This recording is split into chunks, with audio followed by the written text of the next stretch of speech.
Hello, good evening and welcome to UTV Life. Sit back and relax with me over the next half hour because on tonight's programme, if you fancy 3 nights of music for all tastes in a magical historic setting, then Hillsborough Castle and Gardens is the place for you next month.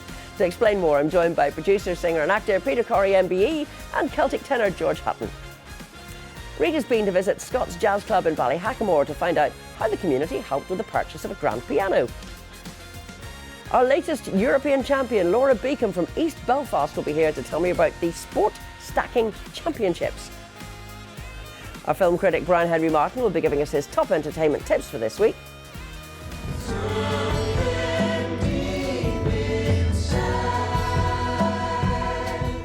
And we'll have music from singer-songwriter Cormac Neeson. Now, if you fancy a bit of Kaylee mixed with some Bridgerton-esque themes and then throw in some classic musical numbers, then Hillsborough Castle Gardens is the place for you on the 26th, 27th and 28th of June. The gentleman behind the summer concerts is Peter Corry, and I'm delighted to welcome him along with George Hutton of the Celtic Tenors. But before we chat, let's just hear the Celtic Tenors a cappella rendition of Dancing in the Dark. Dancing in the dark, with you between my arms, barefoot on the grass, listening to our favorite song. When you said you looked a mess, I whispered underneath my breath, but you heard it, darling, you look perfect tonight. Oh, isn't that absolutely good? Was that at Hillsborough? That was Hillsborough. We were down for a press day just to take photographs, and the guy in the video said, "Will you sing something?" And these guys just lit up with that. And there you go. And a beautiful set. I mean, it was almost like it was rehearsed. But Peter, what a brilliant idea. These 3 completely separate nights. Yeah. How did it come about?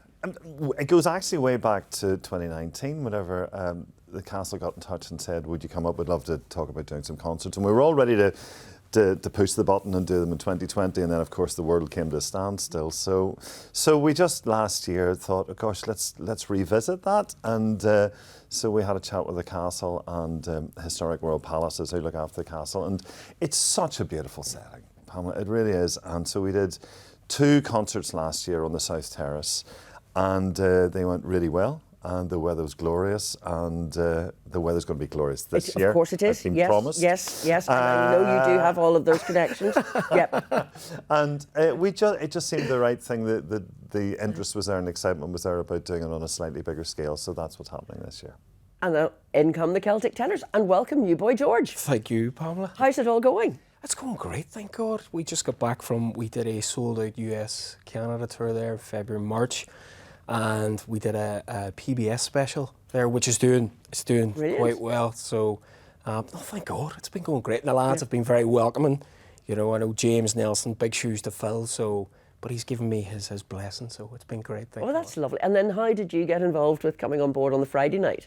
Well, so it was. So when Matthew and Darryl had told me all about our schedule coming off the back of the tour, and then when I heard that Peter was putting together these series of concerts, I was absolutely delighted. You know, I'd never performed in Hillsborough, and I'd only seen it for the first time there when we were doing the press day, and I was just blown away. It's stunning, and I've always, honest to God, right, 20 years ago, Peter. Oh dear. Oh dear. Sit back. 20 years ago, Peter, it might be more than 20, gave a vocal workshop. Let's go more. In the Playhouse. Take it in there. No. In the Playhouse Theatre in Derry, where I used to work front of the house, where I, at that time, was a young budding singer, and Peter came to give a fabulous vocal workshop. So it's quite lovely, because Peter is someone that I've always looked up to as a performer. Obviously, has had a glittering career, you know. So to be part of this is very special indeed, and really looking forward to it. I go even further back. I mean, it's so back. 30 years. Because he was a whippersnapper and I was hosting a concert, and he was sort of the guest singer because his brother was in the band, and it was just, it was back in the Ulster Hall. So I'm older than the pair of you put together. Yes, I have the blue bus pass. But Bridgerton-esque. Yes. With the Lady Claire McCollum. Yes. Being your narrator. Yes. No better woman. Well, funny, we spoke to Claire. So a bit like The great thing about the years that I spend in this is as I meet lovely people and people that you think, oh, I'd love to do something with them. And we did something with the Tenors a couple of Christmases ago, so they were a perfect fit. And then Claire was doing something with us last year, and we just thought she would be perfect as a host. And I said, look, it's called Hillsborough. It's a homage to Bridgerton and that. She said, stop there.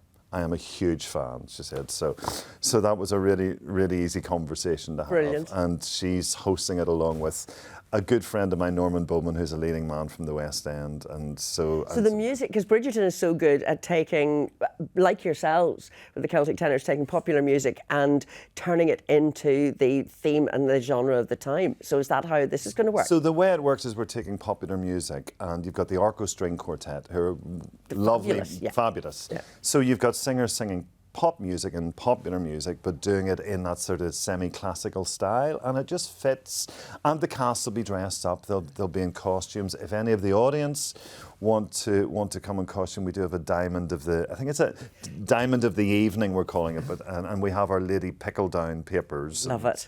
So it's a lovely fun. So it's sort of basically a best dressed. It's a best dressed with great music, and the music is done in a style that really befits where you are to listen to it, you know. And did you ever perform in musicals, George? I haven't. No? No, I've never performed in any musicals, but it's something that I would love to do. I mean, I know Peter. This is the audition now, Peter. Javert, I know, in the West End for a number of years, and that's always been a musical that I've loved. But I love musicals, but I do love performing and singing pieces from musicals like Stars and Bring 'Em Home have always been songs that I've loved, and we do perform some of those pieces as well. But the pieces that I love are the more contemporary ones. The likes of, we do a version of Sweet Child of Mine and Viva La Vida, so something a bit more popular, and then we still do the Neeson Dormas and things like that. So I just love singing an eclectic mix of everything. You know? Because that fits in perfectly with the Celtic Tenors, and we heard those harmonies. They're just so absolutely perfect, absolutely beautiful. So it's a perfect mix. And then, of course, it couldn't be a weekend without the musicals, Peter. Yeah, so Thank You for the Musicals was originally put together 3 years ago from me celebrating 30 years in the business. And, yeah. Sorry, I was quick enough in there. Thank you. So again, it's just been a great success story, this show. So we're doing Thank You for the Musicals 2, Hollywood to Broadway. So it's all the classic Broadway songs. It's myself with the exact same cast that did the first show. We just have a ball working together. They're great singers and great fun to be with. Well, it sounds an absolutely perfect weekend. We should state that the house won't be open, but it will be the gardens, and come dressed appropriately. But you can put your parasols up or whatever, and it'll be tickety-boo. I've just had the vision. Hollywood to Broadway, County Down to the end of the falls. Enjoy. Have a fabulous weekend, 26th, 27th of June. Well, since its inception as a temporary venue a few years ago, Scott's Jazz Club in East Belfast has become one of the best jazz clubs in Ireland. Rita's been to find out how the generosity of the local community has led to the Ballyhackamore premises now owning its very own grand piano.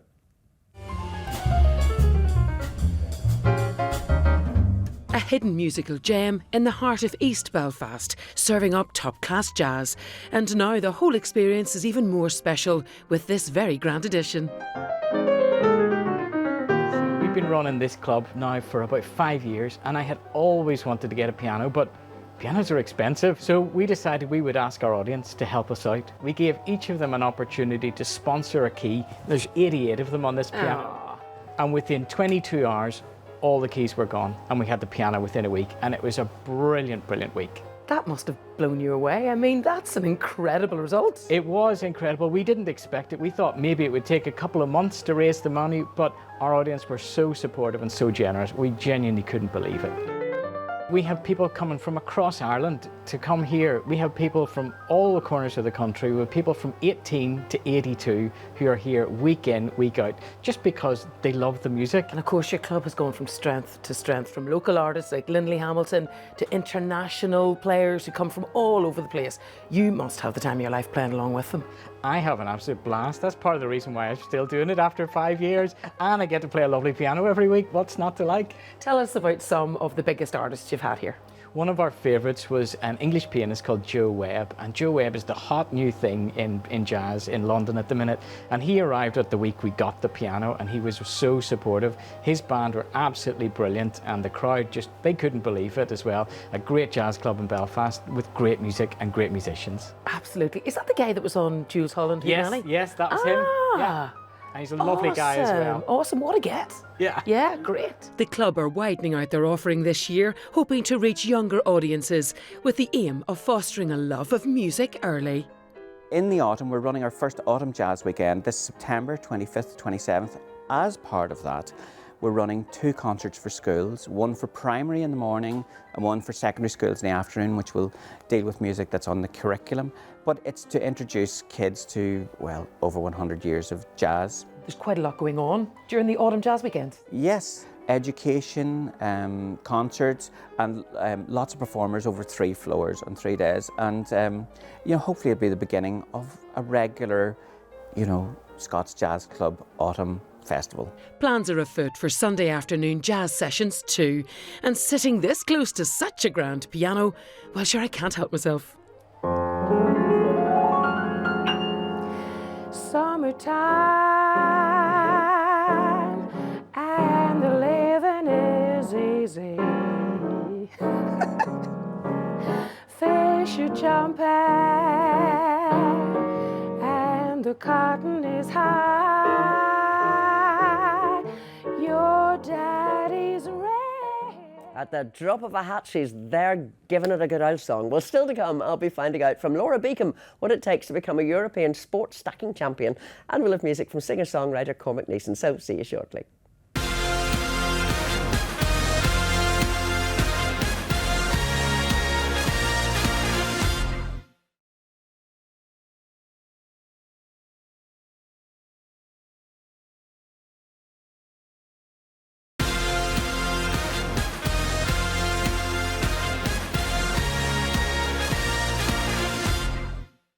Hello again. Now here's a question. Could you stack 12 cups in under 2 seconds? And I don't mean by just firing them into the dishwasher. So probably not. But that's what contestants are challenged to do at the European Sport Stacking Championships in Spain recently. And I am delighted to welcome our European champion, Laura Beacom, back to UTV Life. But before we chat, Laura, show us what you can do.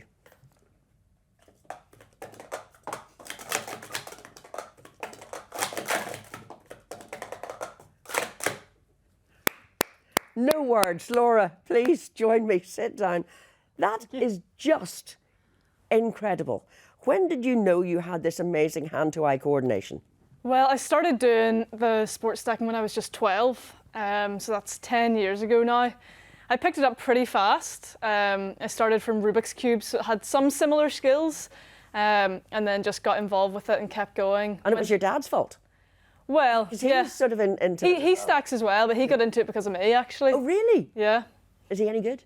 He's pretty good, yeah. He's won his fair share of events. A couple of years ago, he won his age categories relay at the World Championships, so he's done pretty well. Well, that's a lovely father-daughter thing to do. So you're the pair of you can sort of, I can just imagine your house, sort of the pair of you having a wee challenge every now and then. Yeah, it's great. There's also like a parent-child doubles event where you work as a team. Wonderful. We didn't do that great this year, but 2 years ago we came second at the European Championship, which was a real highlight for us. Oh, I bet it was. Now, it was 2019 I first met you when you had just entered at the Guinness Book of World Records, which is was unbelievable then. I can't believe how this has then grown for you as a sport and a career now as well. I mean, you've got so many championships, 5 championships. Yes. You defended your European champion this year, and I have to say, these trophies are absolutely magnificent. Yes, they're gorgeous. And may I also say, the 5 medals all came from the one tournament. Yeah, 5 gold. Yeah. That's very greedy, but give others a chance, Laura. No, that's superb. Tell me about the different categories. So there's 3 different individual categories, which I managed to win. The clip you saw of me is called the cycle. That's one of our 3. Then there's doubles, which is using one hand each to stack together. So do you have to get a left-handed partner, or if you're right-handed then? Is that the way? Sort of, yeah. Quite often you'll have, one person does the left hand and one person does the right hand in the pair. And we managed to win that in our age category. And then the last one was for stack out, which is where everybody starts at the same time. They say 3, 2, 1, go. and the slowest person gets eliminated. Then you go again until there's only one person left. So that was the other gold medal. But this is a huge sport now. How many were there in Spain? Yes, there's about 250 people there in Spain, so it's rapidly growing. Yeah. And you were pretty much head of the Northern Ireland team. And you were telling me before we came on air that you're teaching young people to do this now, and you had 3 of the young people you're teaching in the Northern Ireland team, and they did really well. Yes, so I had 3 kids all from the same school in Randallstown, where I've been in for 2 years now. I had 2 10-year-olds and a 12-year-old who's now off to secondary school, all competing. And the 2 10-year-olds, they actually won their relay in 10 and under with 2 kids from England, which was just fantastic. How has the sport grown over the years? I mean, when you first got involved in it, how much of a sport was it then? I mean, worldwide, it's always been pretty big, but here in Northern Ireland, when I first started, it was basically just me, my dad, and one other person. But now we have regular tournaments here with about 50. We've had 60 competitors at one of them, so it's pretty rapidly growing. And we even have school clubs and a community club meeting once a month in Belfast. Because it's lovely, as you were also telling me before we came on air, you've now made a career out of this by going to schools. Yes. Which is lovely. You saw a niche in the market, and it must be great for kids also to have this physical and mental ability to go to something like that after school and not just sit on their phones and their tablets. Yeah, it's fantastic for them. It's great for hand-eye coordination, but the thing that I've really heard parents talking about a lot is the increase in focus in their kids, that they're not getting just distracted by something that only lasts, you know, a 2-second video. It's like, okay, here's this thing that I can focus on for an hour, 2 hours. They're going home and practicing it more. They want to be faster than their friends. They want to win the local tournaments, and it's a great, friendly, competitive environment for them. And are the cups, I mean, they must be special cups, and everybody has to work off the same playing field pretty much. Yeah, there's a few different kinds of cups, but most fast people will stack with ones like these, so there's no bottom. That would not do me at all. Yeah, no. can't drink from them. But that lets all the air through, so there's no air resistance. If you think of your cups in your cupboard, when you try to pull them apart, they sort of not stick together, but it takes a bit of force. Yeah, the vacuum's there. We don't want any of that. That's going to slow us down. So for maximum speed, there's completely empty on the bottom. Laura, I could chat to you all day. This is absolutely fascinating. May I just say many, many congratulations. World Championships coming up? In 2027 in Malaysia. Good girl. We will be talking to you then after you're world champion. Thank you so much indeed for joining us again. Well, now here's Brian Henry Martin with his entertainment tips for this week. In the cinema, The Christophers, in which 2 great actors collide, Michaela Cole and Sir Ian McKellen. I was hired by Barnaby and Sally to complete the unfinished Christophers. And what makes you think that you could do it? I guess that's where the art of it comes in. Director Steven Soderbergh paints an entertaining picture of the art of deception. Next in the cinema, Bob Odenkirk is the new sheriff in a town called Normal. But there's nothing normal about this place. Is that a police scanner you got? You keeping tabs on me? Yes, sir. Dark secrets come to light in Ben Wheatley's wonderfully weird crime drama. And finally, I'm here in Carrickfergus to meet the man behind the upcoming Carrick Tribute Fest. Jack Crichton, how are you? I'm fine, doing really well, looking really forward to doing this programme. Well, we're in this beautiful park, and everyone from Amy Winehouse to AC/DC is going to be here. Tell us about what's happening. We have the top tributes in Ireland and the UK. We have Queen, we have Meatloaf, we have Foo Fighters, who are back together again.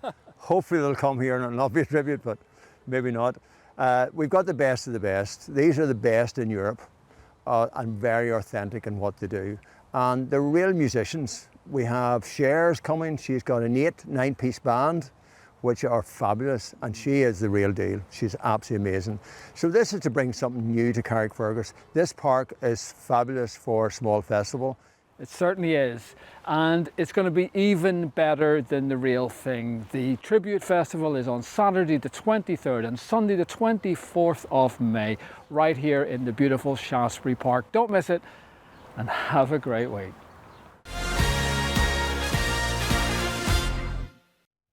That sounds superb. Well, that's just about it for tonight. I'll be back next Friday evening at 7, hopefully without a cold, and I hope you enjoy me then. Now, the annual Guinness Blues on the Bay Festival starts next Wednesday. It runs for a week in Warren Point, and one of the headliners this year is Cormac Neeson, who plays us out tonight with the track Something Different. It's from his album California Irish. I'll see you next Friday. Have a great weekend, and good night.